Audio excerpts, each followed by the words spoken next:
तो hello guys, welcome back to my YouTube channel. आज हम बात करने वाले हैं गाउस के नियम की और उस गाउस के नियम का सत्यापन भी करेंगे। तो ये इनडायरेक्टली 2 या 3 नंबर में क्वेश्चन पूछा जाता है, तो एक बार ध्यान से देख लेना और इसको अच्छे से याद करके ही एग्ज़ाम में जाना। तो सबसे फर्स्ट हम बात करते हैं गाउस के नियम की। तो उससे पहले हमें डेफिनेशन पता होनी चाहिए। तो डेफिनेशन है किसी बंद पृष्ठ से निर्गत कुल विद्युत फ्लक्स का मान उस बंद पृष्ठ में उपस्थित कुल आवेश वायु या निर्वात की विद्युतशीलता के अनुपात के बराबर होता है। भाई जो भी देख रहे हो ना, एक बार सीधा आप लोग एसएस ले लेना या हमारे टेलीग्राम से पीडीएफ भी ले सकते हो। तो चलो यहाँ पर लिखते हैं किसी बंद पृष्ठ से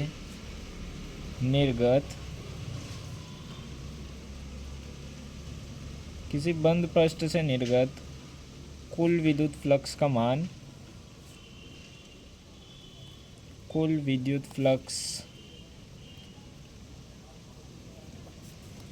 मान उस पृष्ठ में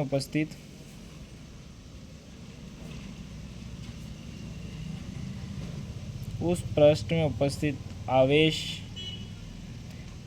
एवं वायु या निर्वात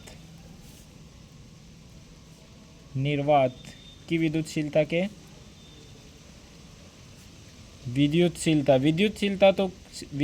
को किससे लिखा जाता है? आपको पता होगा, आपने कूलाम नियम को पढ़ा होगा। तो इसे लिखा जाता है एप्सिलॉन 0 से के अनुपात के बराबर होता है, बराबर होती है। अनुपात था यार, अनुपात लिख दिया। चलो समझ जाना तुम, अनुपात के बराबर होती है।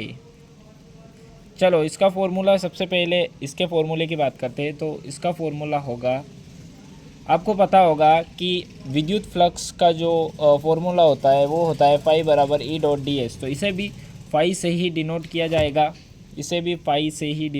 जाएगा। फाई बराबर, यहाँ बात हो रही है विद्युत फ्लक्स, उस पृष्ठ में उपस्थित आवेश की बात हो रही है। तो आवेश क्या होगा? ई क्यू, है ना, क्योंकि विद्युत क्षेत्र के साथ आवेश है तो ई क्यू की ही होगा।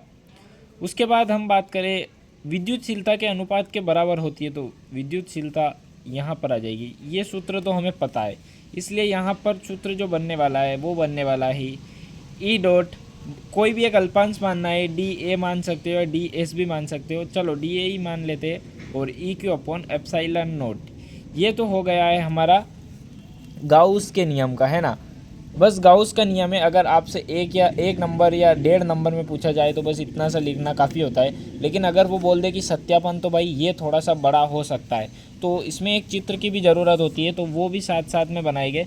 उससे पहले इसके लिए भी हमें थोड़ी सी डेफिनेशन देनी होती है। हालांकि ना भी दो तो चलेगा, लेकिन आपके समझने के लिए तो डेफिनेशन की ज़रूरत होती है ना। तो चलो देखो, माना कोई बिंदु आवेश, अब बिंदु आवेश आप कुछ भी रख सकते हो। हम क्या रखें? चलो प्लस क्यू बिंदु आवेश, माना कोई बिंदु आवेश प्लस क्यू, है ना, किसी आर त्रिज्या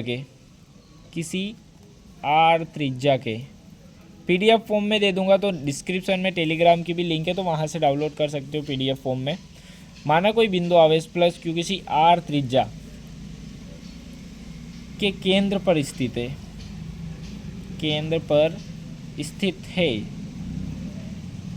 इसके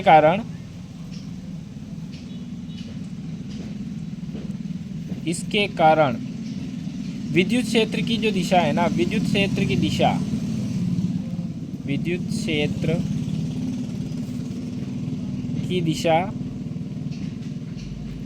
बिंदु आवेश के चारों ओर होती है। अब हमें पता है कि प्लस क्यू आवेश है तो अपने चारों ओर तो आवेश उत्पन्न करेगा ही, है ना, एक क्षेत्र उत्पन्न करता है। हम लोगों ने पीछे पढ़ा भी है ये चीज़ भी।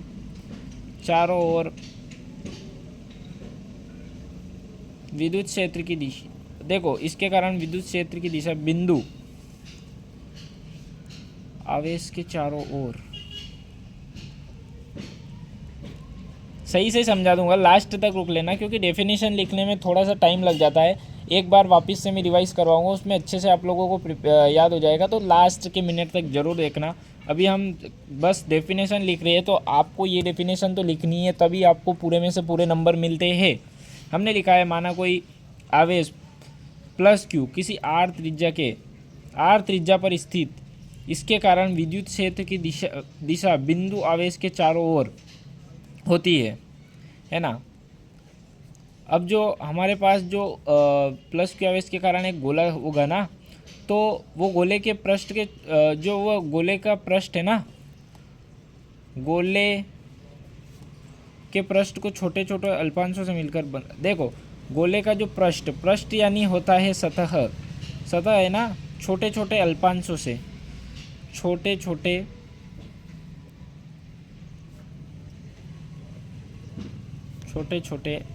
अल्पांशों से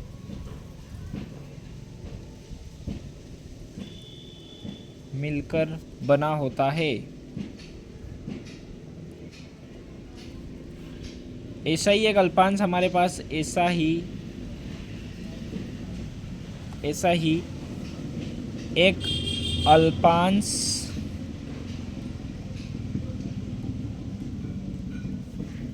ds है ना, एक अल्पांश ds है जिससे निर्गत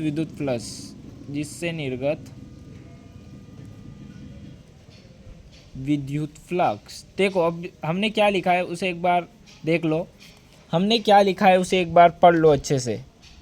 देखो एक बार अच्छे से रिवाइज कर लो। देखो, माना कोई बिंदु आवेश प्लस क्यू किसी आर त्रिज्या के केंद्र पर स्थित है। मान लो कि हमारे पास ये केंद्र है और यहाँ पर एक गोला है। गोला थोड़ा सा समझ लेना, गोला यहाँ पर मैं सही से बैठ नहीं पा रहा हूँ तो थोड़ा इशू हो रहा है। ये गोला है, इसकी त्रिज्या आर है। अब बोलोगे भाई ये क्या बना दिया, मान लो बस भाई, यहाँ से है ना, इसके कारण विद्युत क्षेत्र की दिशा बिंदु आवेश के, देखो यहाँ पर, देखो यहाँ पर ये हमारा बिंदु आवेश के कारण ये हमारे पास ई है और यहाँ पर ये अल्पांश है ds और यहाँ पर प्लस क्यू आवेश उपस्थित है। तो अब बस यहाँ पर हमारे पास आपको पता ही होगा कि विद्युत फ्लक्स का जो सूत्र होता है फाई बराबर ई डॉट ds। सभी को पता है कि यहाँ पर जो हमारे पास आपके सामने ये जो ई डॉट ds दिख रहा है, यहाँ पर ई कांस्टेंट होता है। तो चलो लिखते हैं, यहाँ पर पहले ई को बाहर निकाल देते हैं एन ds। अब हम बात कर रहे हैं कि गोले के पृष्ठीय क्षेत्रफल की, किसकी बात कर रहे हैं, गोले के पृष्ठीय क्षेत्रफल की। तो इसमें क्या होने वाला है, गोले के पृष्ठीय क्षेत्रफल का सूत्र हमें, चूँकि हमें ई है ना, ई डॉट ds, इसका मान तो पता है, epsilon naught q upon r square. अब हम बात कर रहे हैं ds, गोले का क्षेत्रफल क्या होता है, तो सभी को पता है कि 4 पाई आर स्क्वायर। तो यहाँ पर 4 पाई से 4 पाई कट जाएगा और यहाँ पर एप्सिलॉन नहीं यार, एप्सिलॉन ऐसा का ऐसा रहेगा, हमारा आर स्क्वायर से आर स्क्वायर भी कट जाएगा। हमारे पास बचा क्या है, हमारे पास लास्ट में बचा है फाई बराबर हमारे पास बचा हुआ है क्यू अपॉन एप्सिलॉन नॉट। मतलब फाई बराबर यहाँ पर ये तो है आवेश